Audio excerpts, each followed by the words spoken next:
Welcome back to another episode of the Jesus Cartel. With me, as always, Mr. Clay Russell. Clay, how are you doing, brother? Man, life is good. Life is good. I was just thinking as soon as you got ready to clap, I was thinking it's very cold outside, so we're wearing sweatshirts or whatever. Cool. And I think the air conditioner's on in here. No, I cut the heat on when I got in here. Oh, so is that what it is? Looks like it's 59 degrees now. It was 55 when I arrived. I got you. And I was not happy, to say the least. But it's also been warm lately, so I mean, who could have? You can't set this one to do its own thing, you know. Man, we're in Louisiana, and it just kind of is what it is. Everybody thinks it's hot here all the time, and hey, a lot of times it is.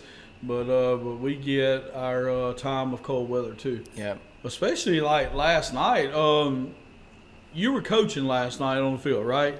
Sort of. Okay, so I'm in a press box. Yeah. And I can pretty much wear anything I want to wear. Sure. You know what I mean? So last night I was wearing jogging pants and a short sleeve hoodie, and I was fine because I'm in a press box. It doesn't have a window, but still, it shields you from the big issue has been the wind, right? Yeah. You know, it's not necessarily the temperature, it's the feels like because of the north wind. And so, but I saw people down there with buddy heaters and blankets and, you know, marshmallows and all kind of stuff. And, you know, to me, I was just cool in my short sleeve, but I wasn't in the wind. Sure. Now, that was Thursday night. Tuesday night was when the wind was just swirling. It was going out of every direction Tuesday night. I can tell you this, and this is as somebody who gets cold very easily. It was not cold enough last night for a heater. It wasn't. Yeah. So I didn't think so you're either. stepping into another dimension of I don't know who I'm talking about right now, and so you got to understand, you know, the precaution I'm trying to take. But that's a pretty high level of softness to need a heater last night. Yeah, I saw. Just it wasn't men, was it? Please tell me this wasn't men. So I was going to clarify. So I just saw from the press box, I think I remember 7 buddy heaters, most of which were from grandparents. So I'm okay with that. All right. But there's this one guy. Oh no. That's the daddy of a senior. Oh, no. That has responsibilities at the game that was late because he had to bring his wife's heater and his heater, but didn't use either one of them. So I'm like, come on, man. I want to commend you on being proactive, but at the same time, you dropped the ball on your responsibilities for something that didn't happen. Yep. You know, I think so many times in life, people prepare so much for things that never happen that they don't get to enjoy the things that do. Sure. I mean, he missed an inning of his son's senior year game for something that he didn't even use. That's wild. You know? I can tell you that, you know, there's most people have iPhones or Androids, you know, nowadays. Smartphone. So if you go to the weather app, you can click a button that says feels like. Yeah. And it will tell you what it feels like outside. I know that I'm just mind blown, a lot of people right now.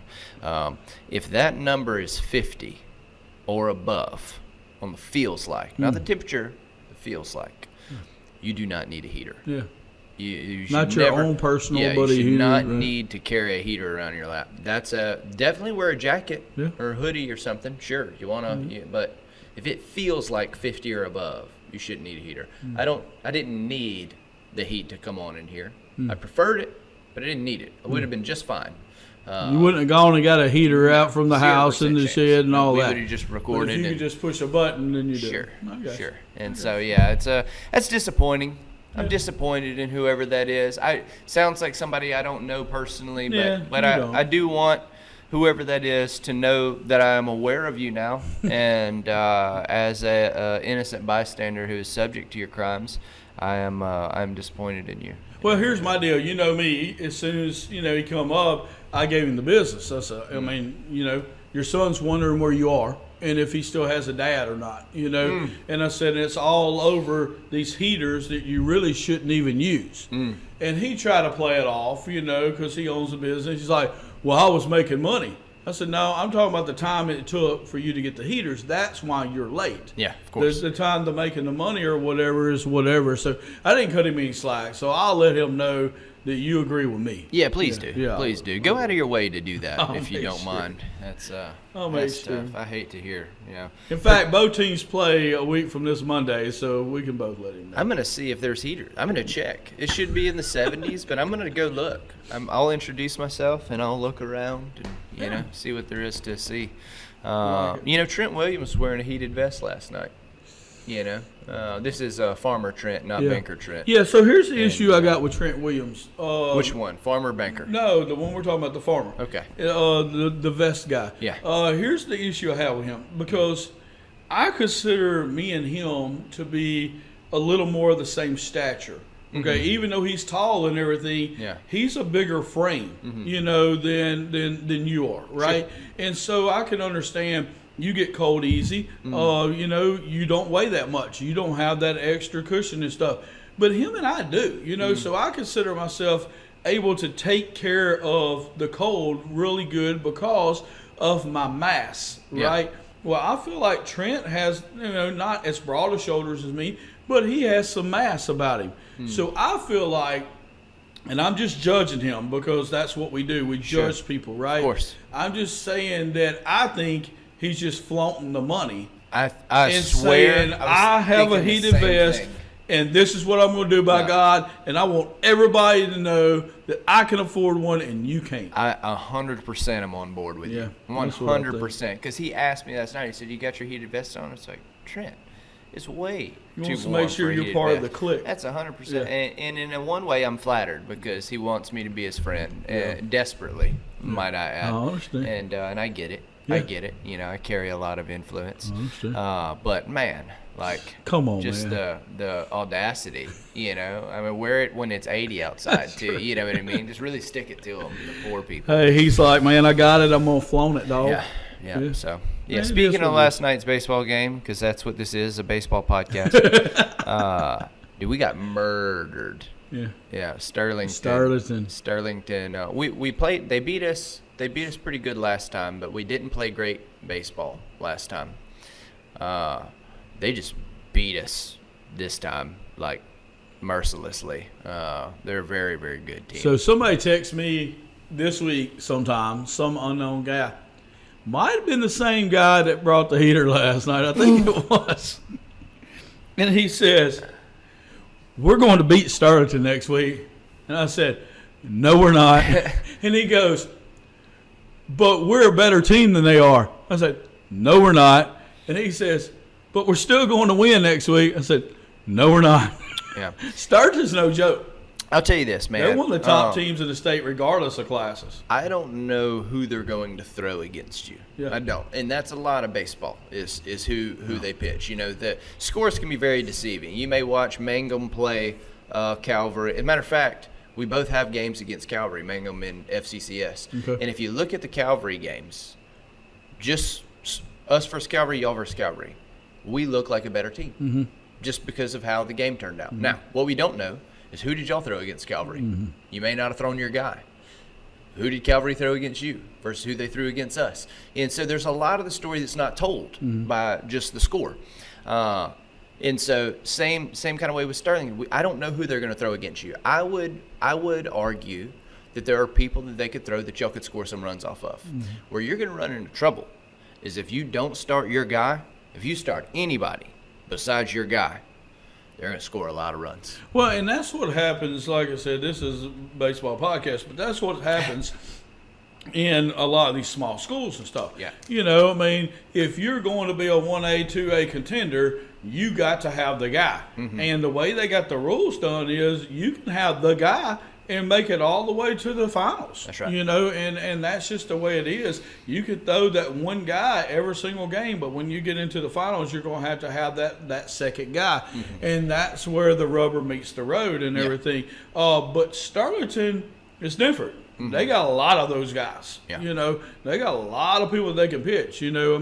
Last night I heard that it was their bats that got y'all right off the bat. Oh, yeah. Immediately. Their bats are there regardless of who they're pitching. That's right. And they got them, And so you run into a juggernaut like that, and we've played those starting guys for years, But this is their team. I mean, this is it's all come together. Yeah. And this is their spot. I mean, we've beat Sturgeon. We've played them in other kind of leagues and stuff.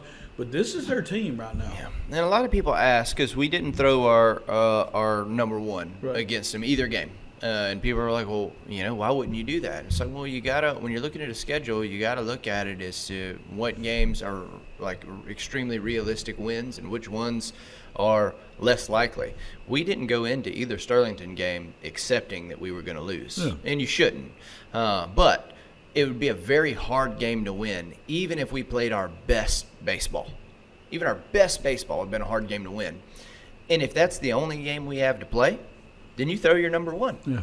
But if we got another difficult game, but a much more realistically winnable game, but it's going to take our best guy to get it, we gotta save him for that game, because I mean, we have to play perfect baseball to beat Sterlington. They were that good. Yeah. And look, in life, it sucks to lose a game you're supposed to win, or lose any circumstance or situation that you're supposed to have success in.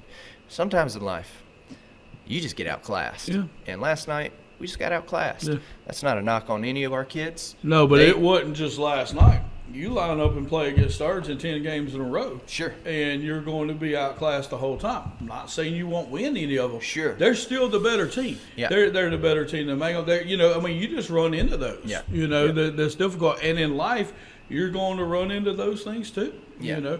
Those circumstances. Another thing about baseball that doesn't tell the story, you talked about the pitcher. Mm-hmm. Another is the schedule.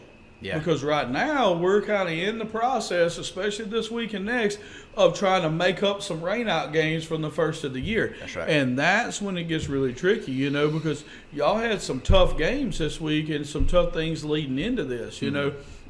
Next week when we play them, I think it's them and Washita back-to-back nights. Well, as far as power rankings go and stuff, both of those can be, advantageous. You got to figure out where to win. You got to win the Washita game. Right. You have to. And so you got to win it. So, you got to look at who you throw, your lineup, and that kind of stuff. Yeah. Last night we had Vidalia, so we were able to throw one of our kids that doesn't get to pitch as much. And last night he was very consistent, did a great job. Defense played great around him. Of course, when you pitch a kid that isn't in the starting rotation, then your defense is that much better. Oh, sure. Because then you got all your starters on yeah. defense and everything. And so they were able to do that last night. It was great. In the JV game, Cooper got a big rip and, nice. Knocked in 2 runs. That's and awesome. Hit one down third base line. Pretty good shot. So Good.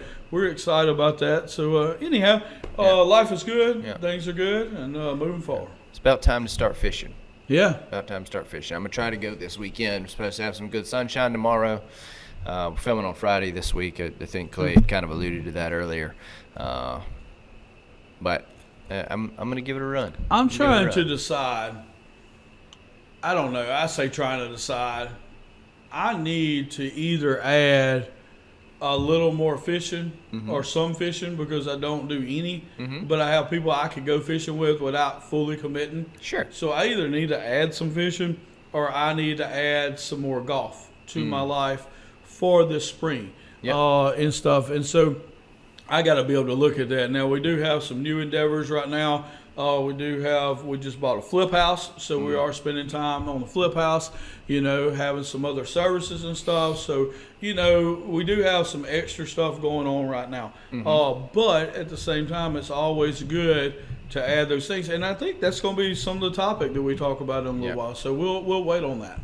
Yep. No, that's good stuff, though. That's good stuff. And I happen to do a lot of both of those, fishing and golf. And so that can be a good thing. So you offered?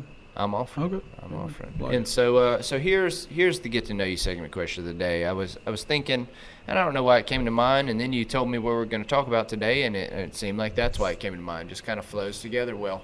I was thinking, how over the years have your interests changed? You know what I mean? And so I'm obviously, as you grow up, things shift. Your focus shifts, your passions shift, and you've lived a I would say half of what a normal life is. Yeah, more kind than. of a kind of a standard duration of life.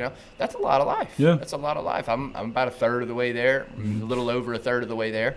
That's a lot of life. That's a lot of years to shift some things and shift some passions and ideas. And so I'm curious, just kind of how things have shifted from you. Where did you start out? What was the first thing you were really passionate about, and how did it change? So when I grew up, we grew up in a musical family, and that's what we did. We played music, So from the word jump, I'm every picture when I'm young, I'm sitting there with, usually just underwear on or a diaper or shorts or whatever, with long hair, playing drums in the kitchen while my mom is cooking.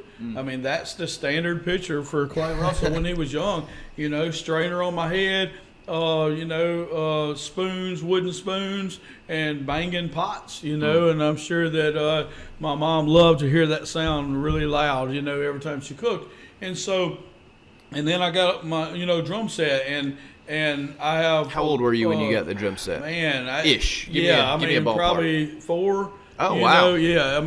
So it probably started. I remember most of my pain as a young person was I was carrying around a snare drum, and I would drop it every once in a while on my big toe, and it would knock out my toe. About every time that my toenail come back, I did it again. And so I don't remember exactly, but I probably got. Now, I had my first real, live, full person drum set when I was probably 8. A couple $1,000, really nice drum set. And so, when I was growing up, it was all about music. I mean, that's just playing music and stuff, and listening to music a lot, but not as much as some people, but just playing a lot of music.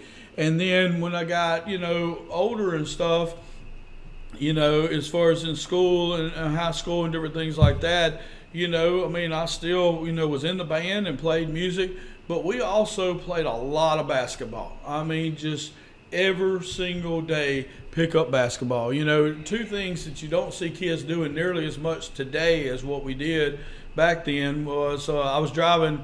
I think I drove Elena through the old neighborhood the other day and just went and showed her where I shot basketball at and some different things. But we rode bikes every day, and we played basketball every day. And and I've lived for 48 years, so I need to go this fast. But so lots of outside stuff every single day, even though we lived in town, after the age of 12. And so went from music to still doing music, but doing a lot of extracurricular stuff, and then going to college and, everything that goes along with college and stuff, and then getting married and being in the mindset, I married a lady that we had dated for 4 years, but never really lived in the same place.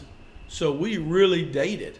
So then when we got married, I was working on the road selling insurance, and so I really just wanted to spend time with her. Sure. Because we didn't have a whole lot of time. And even though we dated for 4 years, we didn't know each other that well. I mean, it's not like kids today. I mean, we really dated. We didn't have cell phones. We saw each other once or twice a week. We talked on the phone. And so anyhow, but then, a couple years later, we decided to have children. And I remember having the conversation, and I told her, I said, look, we were on 165 North and headed to North Monroe for something. And I said, look, I haven't got to spend enough time with you. Even though we've been dating for 4 years, we've been married for 2 or 3 or whatever. I said, I ain't got to spend enough time with you. So I'm kind of jealous. I want to know more. I want to be with you more. But if you are ready to have children, let's go ahead. But you just let me know, because I'm not going to be ready. And she said, okay, and she was ready. Now, so we started having children. Now, I ended up, so for a guy that wasn't even ready to have children, I ended up, the next phase of my life being a girl dad was probably one of my favorite phases ever, out of everything that I've ever done. Once Annalise got to be a year old and she could tell me what she wanted, then, hey, I'm dad of the year every year, and so becoming girl dad, and then becoming cheer dad. Those are big things to me. Loved it. I was that guy, helping out with everything. And then when Cooper got 4 or 5, then I started coaching him in Pee Wee football and everything. And that was cool. I remember I was so dedicated to it, going against Eli Cottingham and Michael, that one time I was going to the LSU Florida game. But I didn't want to miss coaching against Michael Cottingham and Eli. So we went to that game, and it come down to the last play and everything in that game. I was coaching Hunter Caldwell, Greg Tillman, and Cooper. And I was coaching against Eli and Michael and them. And we were all really good friends, but very competitive. Sure. And so I went and coached a little Pee Wee, that was flag football game. And then got a buddy of mine, ran home and got a buddy of mine to fly me and Becky to Baton Rouge and drop us off at the airport in Baton Rouge, and then hitched a ride to the LSU Florida game to see Tim Tebow's last game in Tiger Stadium, and then caught a ride back with somebody else, all because I wanted to coach this flag football game, That's dedication right there. That's it. Yeah. So, so then we go through being cheer dad in the evenings and nights, and then coaching all these boys in football, and then you get to I guess when they were 10 years old, they asked me to take over the Mangum All-Star baseball team, and then all of a sudden now I'm coaching all these boys, not only in tackle 2 football, but I'm coaching them in baseball. So a big part of my life is coaching these boys, and so the girls are always at the house for cheer. The boys were always at the deal,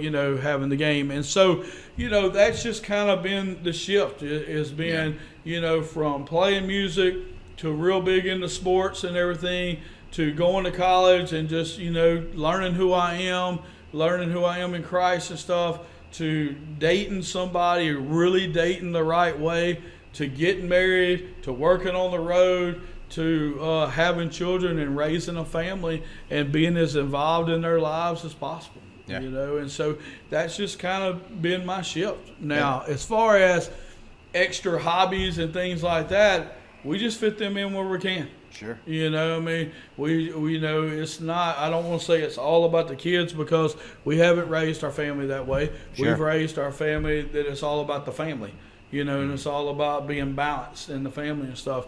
But yeah, it's been a really good process.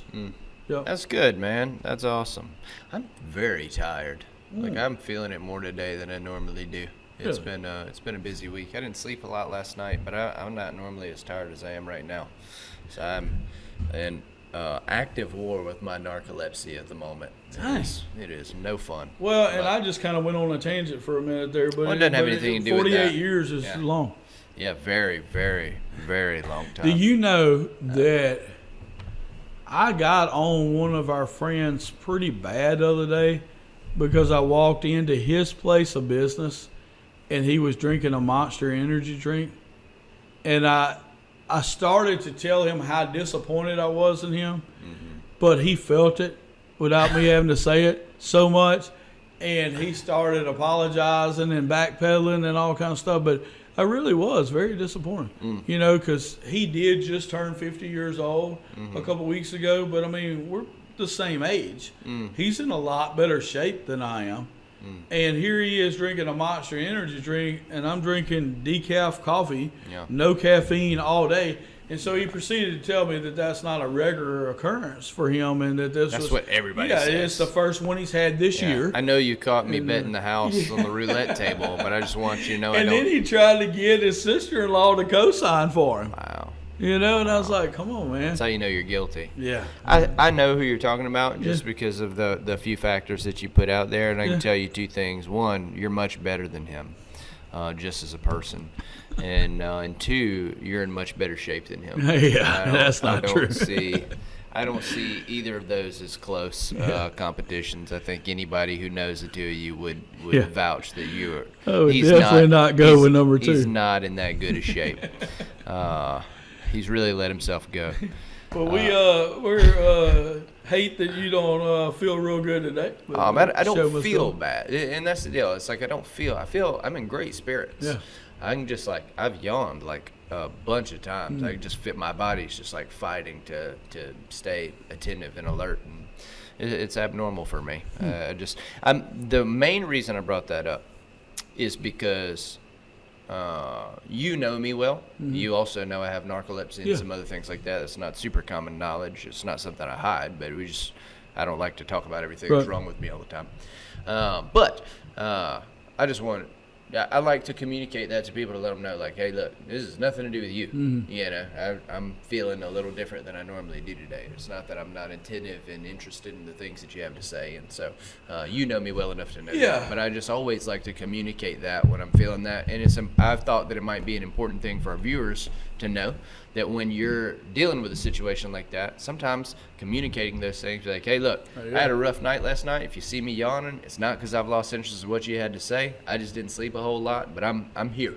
Because if you don't communicate that, then somebody else's brain can go some other direction, and all of a sudden they've made this whole thing up in their mind. That's right. That really isn't true. You know, or I yawn while you're talking, and you're just like you just kind of cut yourself off because you're like he don't even care. Right. You know what I mean? mean? There was a guy yesterday that had graduated the Fresh Start program. He was just kind of staying on as a graduate, and it was time for him to move on. His parents needed his help around the house. He had a job to go back to, and so I asked him. I said, "Well, look, he said, I may owe y'all a little bit of money."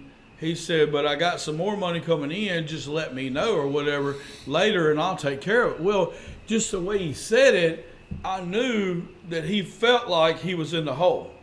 And he didn't have the money to pay it right then. And so what I did was I said, well, let's go talk to the bookkeeper right now. Yeah. So we went and looked at it. And here's why. It wasn't so that if he was in the hole, he could pay the money. It was because in his mind, he felt like he owed us money.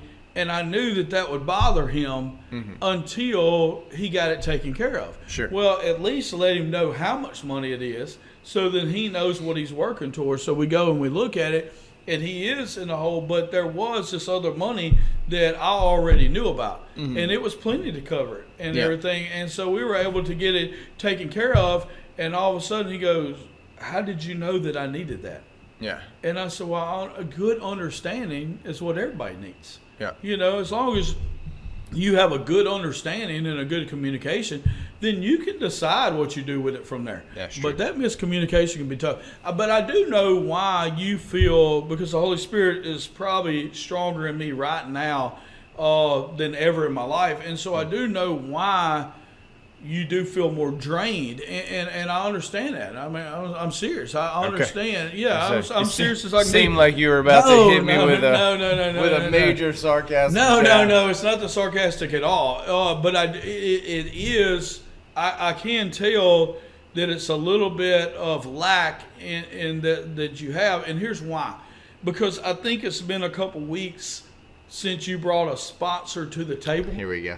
And because of that, I think you feel emotionally and spiritually drained. Yeah. You feel like that we have a partnership and you're not doing your part because you haven't brought a sponsor. And I'm here to tell you you're right. Yeah. So if you'll just bring another sponsor or two to the table. I have one. Well, there you go. I have one. It's written down right here. Yeah. Broussard Halsey Construction.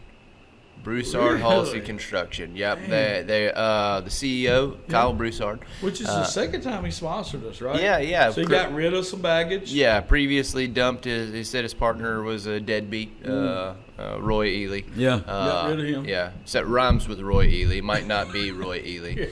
But yeah, he got rid of him, moving on from farming. Now he's a construction hand. Found him a lesser, not quite as effective hand in Jimmy Halsey, and I think they're going in together and doing some work. And so he told me the other day, he approached me, said that he'd like to throw some sponsorship dollars towards the show, and bronze level, nothing crazy. Yeah. But hey.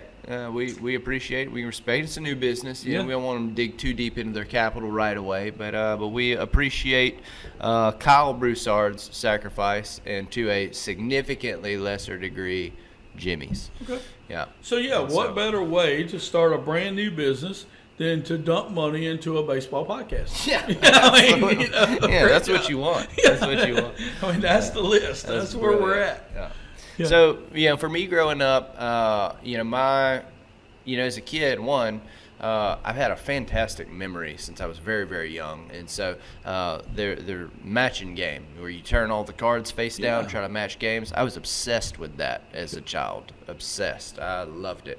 And my dad used to invite all his buddies over to come play me. And, I'd beat all his buddies in the memory game, and it was a lot of fun. And so cool. I've enjoyed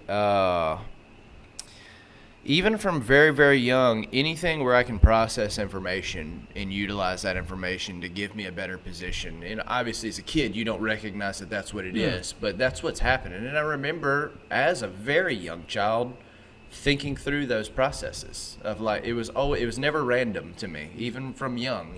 People are just wired different, and I've always been wired with numbers and stats. It's just even before I realized it, I always have been.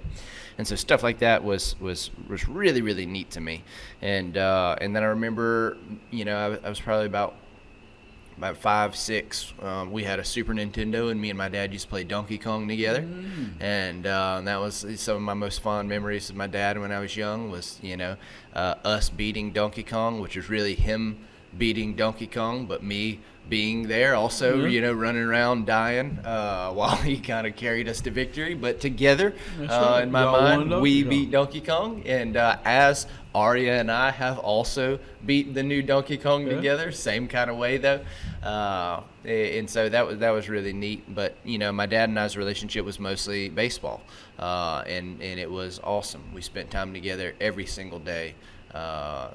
Just practicing together. He taught me so much about life through baseball, and it taught me a lot about discipline and focusing on the little things and how important fundamentals are in everything in life. I learned through my relationship with my dad in baseball. And Greg Maddux was always kind of an icon to us. My son's name is Maddux for that reason. I'm number 31 as a coach for FCCS, which is Greg Maddox's number. It's just the influence that stage of my life had on me. And when I look back on my life, I look back at that time period and I count it as the most valuable time that I ever spent, because I learned the most about who I am today in that window of time as a young man. That has really shaped and molded me into the type of person that I am, mentally, who I wanted to be. And then coming into a relationship with Jesus allowed me to actually walk those ideals out.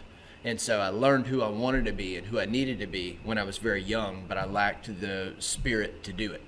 And so once the spirit came alongside the ideal, then it became a reality for me. But I needed the ideal, and I didn't have it. But my dad poured the ideal into me when I was young, and so I always wanted to be a man of integrity, a man who worked hard.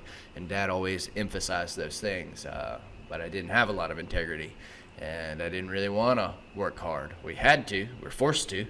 But there was the want to wasn't there. But then when I received the Spirit of Christ, all of those things shifted. And the had tos become want tos. And now I am who I am. And just getting better every day. That's the goal. That's not a brag. We should all be getting better every day. That's the goal. And it's an achievable goal. Improvement is always an achievable goal. Perfection may be something we pursue forever, but improvement is something that's very attainable. And even marginal improvement is like percentages of a percent improvement is still something to be very, very excited about.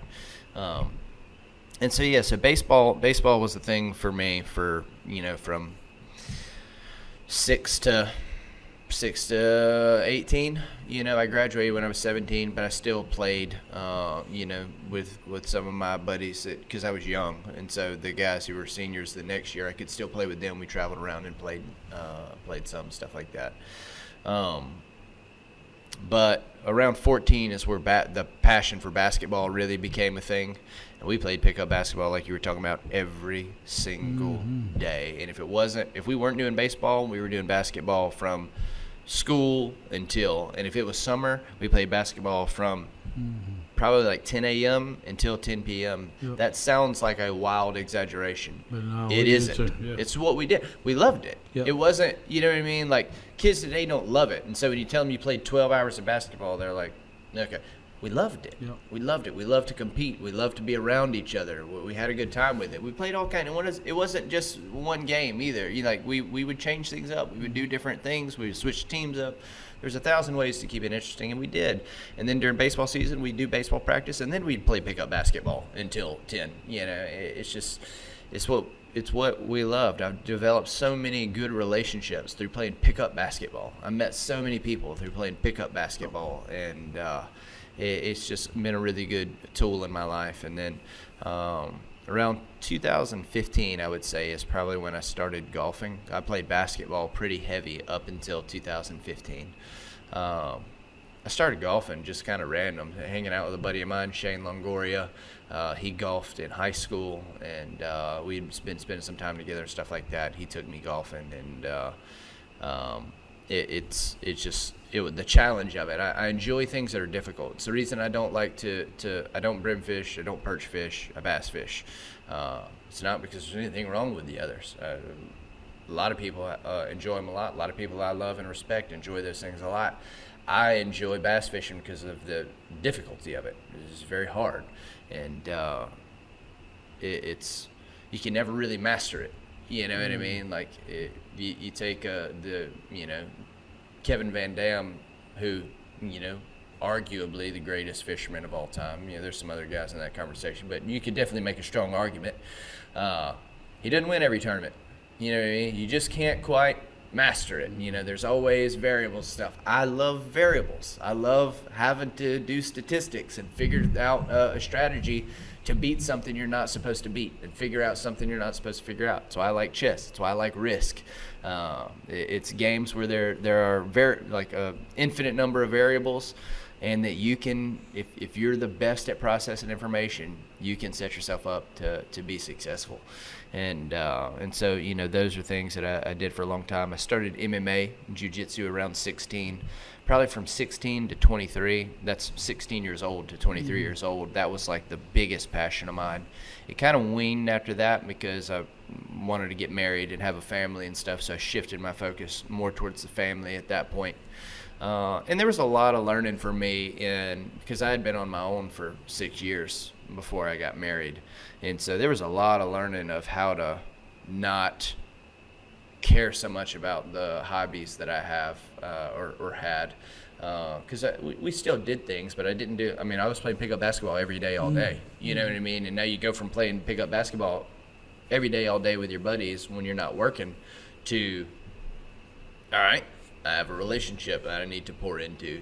That was a difficult space for me to kind of figure out and find. It's like how much me time is there in relationships, if any? You got to sort through all that in relationships, and there's not a manual for it. And then every person is different in terms of like every spouse. Some of them need more time, some of them need less time, some of them want less time. It just depends on what you're dealing with. So, the figuring all of that out was very difficult.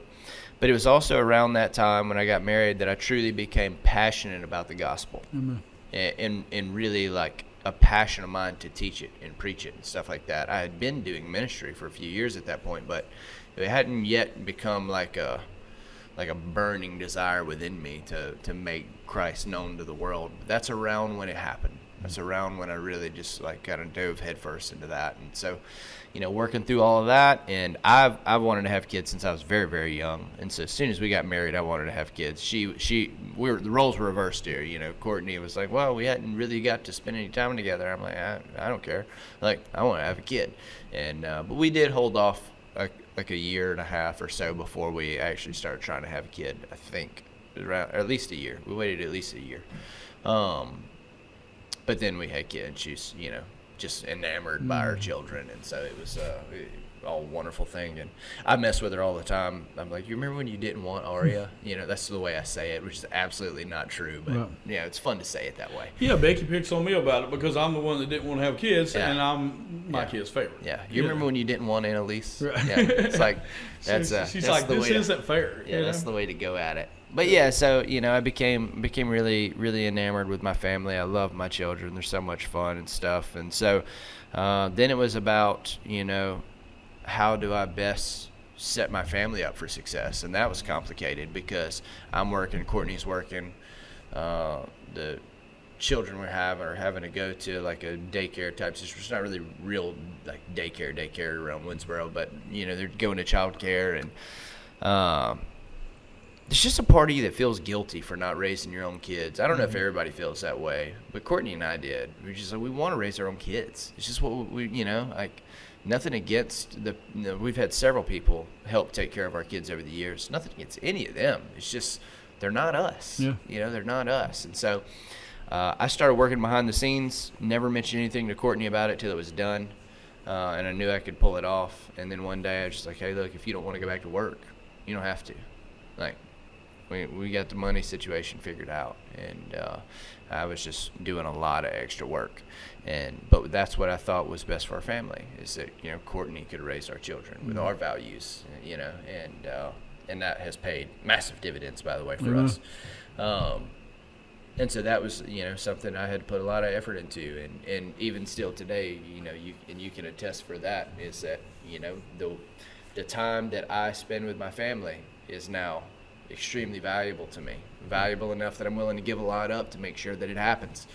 And because we got Courtney home, and that's wonderful and beautiful, but the kids also want time with me, right. And I do a lot, and sometimes too much, but it takes a lot to make sure that things continue to float the way that they need to. And I'm in a season right now where we can afford for me to take a little bit more time at home. Hopefully that only gets easier. It may not, though. This may be where I can only do this for a little while, and then I got to start working more again. You just don't know what's going to happen. But right now I'm really enjoying coaching, not just the high school guys, which I love coaching and spending time with them, but coaching my children, and I've just now started to really get to do that. I've been too busy, and but the last really like month, we've really got to lean in heavy. It's not that I've never worked with them, but now I'm really going to do it consistently, and I'm teaching them, how to play ball and how to be successful. The same thing that my dad did for me, and I'm teaching them how to play chess. They're really like, as soon as I walk in the door, they're like, hey, we play chess, and so just kind of working with them through some of those things, teach them how to process information, and man, it's just a lot of fun. It's a lot of fun. Have they been able to come to see your ball games that you've been coaching and stuff? They've been to a couple. Okay. They've been to a couple. Now, I don't know how much they watch because, ballpark culture, there's kids everywhere. They get to hang out. But, man, I love that. Yeah. I love that they're getting to do that because, that's the trade-off with the homeschool thing. We get to teach our children at the speed they need to be taught, which currently is probably much faster than they would be taught in school, just because there's so many kids at so many different levels of learning. And so that's the benefit of it. The trade-off is you got to make sure that they're in situations where they can develop socially. You don't want your kids to not have those opportunities to work through things, and you got to let them work through things. You can't protect them from everything, So if a kid's mean to them, you can't go arm them up and carry them away. They got to learn to, to deal with some of that and deal with some adversity. And so I love those opportunities. She was at the ballpark the other day, and she was so excited to see this one particular kid, and the kid was really rude to her, and she was just like, okay, you know what I mean? And so, but she doesn't get a lot of opportunity to deal with those kind of feelings and deal with those kind of emotions. So I love that she gets to mix it up and stuff with them. I always enjoyed playing, which we still played baseball even when we weren't playing baseball. We ball up the little wax cups and play cup ball. But yeah, that was kind of the brief history of Andrew's interests. Now I fish a lot. Yeah. Started fishing again a couple of years ago, and love it. Love it. Still golf from time to time. So what child likes to fish with you the most? Aria. Okay. Yeah, Aria enjoys fish. She actually asked if she could go tomorrow. I'm not sure if we're going to or not, but I'm gonna go. But I would imagine I'll probably try to take Courtney. My hobbies now, I try to do things that Courtney also enjoys doing, so that we can do them together. Just because we're so busy, you know what I mean. And so if they're and Courtney is someone she's very athletic, she's very intelligent, so she can do everything I do. The trick with Courtney is just making sure you teach her enough about it to where she feels competent in it, because nobody enjoys doing things that they can't do. Yeah. You know what I mean? Like, that's not fun for anybody. Yeah, there's lots of stuff. Like, I'm not great at cards.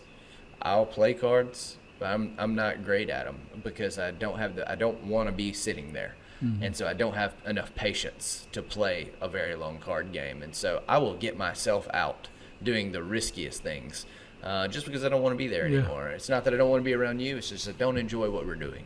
And so, nobody really likes that. And so just trying to, like with golf, Courtney's starting to really come around and start to hit some really well and stuff. So golf is more enjoyable now than it was when she started. Now, she's fished her whole life with her dad, so she knows plenty about fishing, and I have to help her there. But stuff like that, and we just get to enjoy, spending that time together and being in the middle of ball season, and it being, so rare we get to see each other. And the little time, the extra time that I do get home now, I spend mostly with, she's there, but I spend mostly pouring into the kids. And so the weekends, I try to really just hang out with her a little bit. Mm-hmm. So. But man, it's been good. It's been good. Life has been enjoyable. Which I want to toss to you, kind of for the it kind of ties all in together today. Our whole show just kind of ties in, and so we've been talking about some things that we can do to be successful in life. So I think it's 10 tips. I got it here. It's 10 tips to become successful and achieve your life's goals. And that's something that both of us really enjoy doing. We really enjoy getting better. We enjoy having success. We enjoy achieving goals. So the first one was commitment, which we thought was great that they put commitment that high. Yep. Most people don't, and that's the reason why they fail. And then the second one last week was to learn from the journey, which, had a different twist on it. And that was, don't just accomplish your goals, but learn along the way while you're accomplishing those goals. And then this week's was to have fun along the way. Yep. So even though you're being successful, even though you're striving hard, even though you're sometimes it's hard and everything, this is saying that, be successful along the way. And it says right here, it says learning what you're capable of can be fun and exciting. So it's kind of like Courtney, playing golf with you. The better that she is at it, the more she learns at it, the more she's going to enjoy it. Because Courtney is a competitor. Competitors want to do stuff and have fun, but they also want to get better. And so we're talking about successful people here. So I think it's very important for people that want to achieve success to have fun along the way. Now, some people are having too much fun and they're not achieving any success. All right, so we're not talking about the people that it's all about them, all about me. We're talking about that people that have the mentality of being successful and wanting to get better in life, they still need to have fun along the way. So that's kind of where we're gearing this episode too, for the next few minutes is it's for the people that want to do good, but we have to remind them that, hey, along the way, have fun. Yeah. And so when we talk about that with those parameters, what's the first thing that comes to your mind about, hey, we're trying to be successful, we're increasing, but we also want to have fun along the way? Yeah, I think the first thing that comes to my mind is how easily burnout happens with people. Yeah. If everything you do is work, and there's nothing that you enjoy about it, it's all just relentless pursuit of one particular goal. Man, it's not going to take a whole lot to derail you completely or just completely zap you of your will to live. Honestly, I know that sounds like really dark, but I'm actually not being facetious here. Like, I've seen it, and you got to have things that you're passionate about that you get to just look forward to. I am relentlessly pursuing some goals in my life, but I'm also going fishing with my wife tomorrow. Yeah. You know what I mean? Yeah. And so it's like, is stressful as or as tempting as it can be to fall into stress. As I'm not stressed out, but it's tempting. I have the temptation to be, but I'm not. Why? because I'm going fishing with my wife tomorrow, you know, and as difficult as some of the things I have to do can be at times, at the end of the day, man, she's what's important. My kids are what's important. My relationship with Jesus, that's what's important. This other stuff is just work. And we got to keep a perspective on it. Work is important. I'm not saying it's not important. But at the end of the day, it's just a job. You know what I mean? Like, take a breath. There are other jobs. If you'd be happier working at Waffle House and you're willing to have less, go work at Waffle House. Yeah. You know what I mean? Like, there's so many people that get so locked into it's not even the American dream. It's a false need for prosperity, physical prosperity and stuff and things. And it's like your kid's got to have all the nicest bats. They got to, play travel ball every weekend. It's like, dude, all these things cost money. And if you, as a parent, I see so many parents like put themselves in the hole. It's like, I got to do all this. Otherwise, my kid can't play travel ball. Otherwise, my kid can't go to Disney World every 2 weeks to do these cheer competitions. I'm not knocking any of those things. I'm just telling you that there's a book called 12 Rules to Life, and it was written by Jordan Peterson. And one of the things that I like most about this book that he wrote, it's a whole chapter in a book about raising children, and I don't know that this is exactly what it's called, but it's pretty close if it's not it. The whole chapter and premise of the chapter is, don't let your kids do anything that will make you not like them. Don't let your kids do anything that will make you not like them. And when you first hear that, it sounds kind of crazy almost. What he's communicating is there's something deeper and more important than what a lot of people see. It's not that you parent your children, it's that you have a relationship with your children, a real relationship.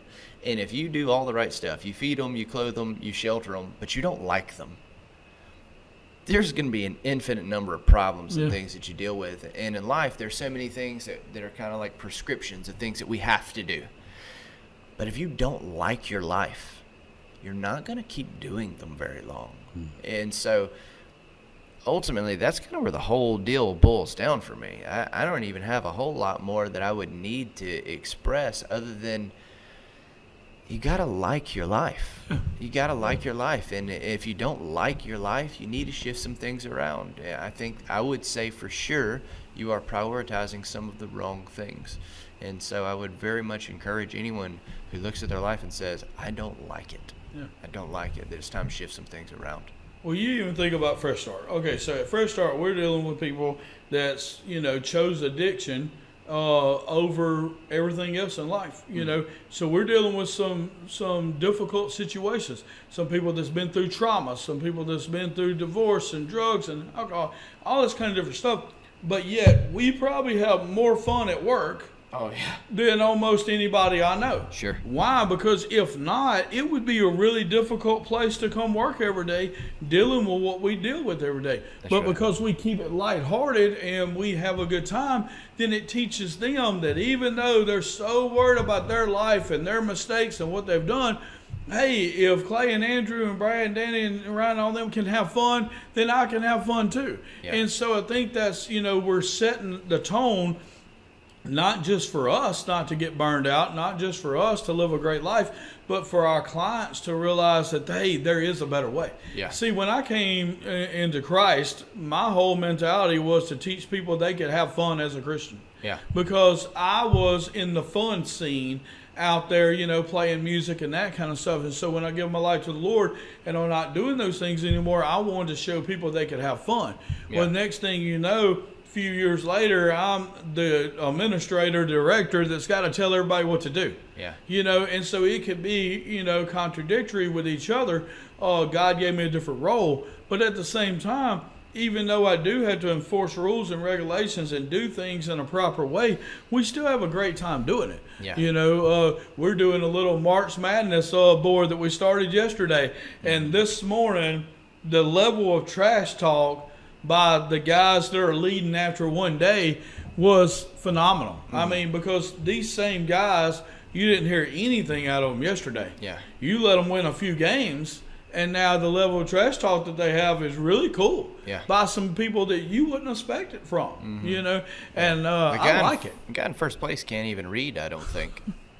He definitely can't write. Yeah. Yeah. And but here it is. Somebody's told him he's won, that he's doing great. And now all of a sudden, hey, he's drinking twice as much coffee this morning, Thinks he deserves it. Yeah. And but I like it. I like having the good time. I like having good communication. We've talked about this before, but I have a lot of friends. Why? Because I like having a lot of fun and like hanging out with a lot of people.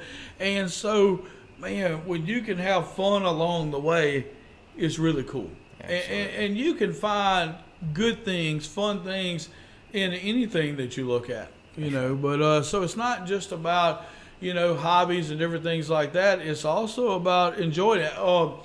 I said that I had a new adventure. I am flipping a house, and it's not the first time I flipped a house. It's the first time I flipped a house with a partner, and I'm flipping with somebody that's never flipped a house before, but they've done a lot of work in that area.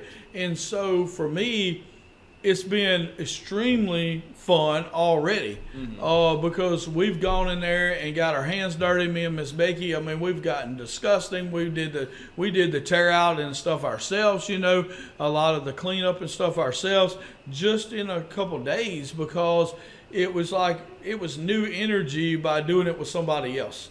They know us from one scene, but now they're seeing us in this scene, and we had a blast, and had a real good amount of fun getting nasty and dirty and dealing with a really smelly environment and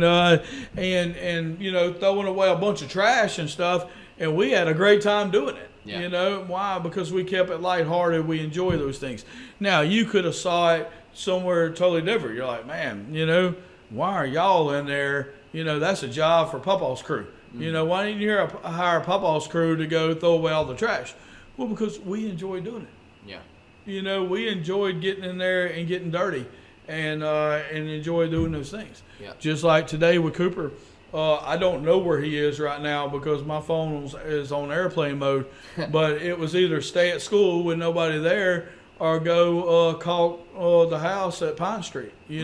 Why? Because that's what we're going to do. Yeah. We're going to have a good time doing it. So a lot of it is perspective. I preached a message last week on that we need to thrive, not survive. And I made a really, bold statement there that the difference between thriving and merely surviving, most of the time Christians are going to say it's a heart change. Yeah.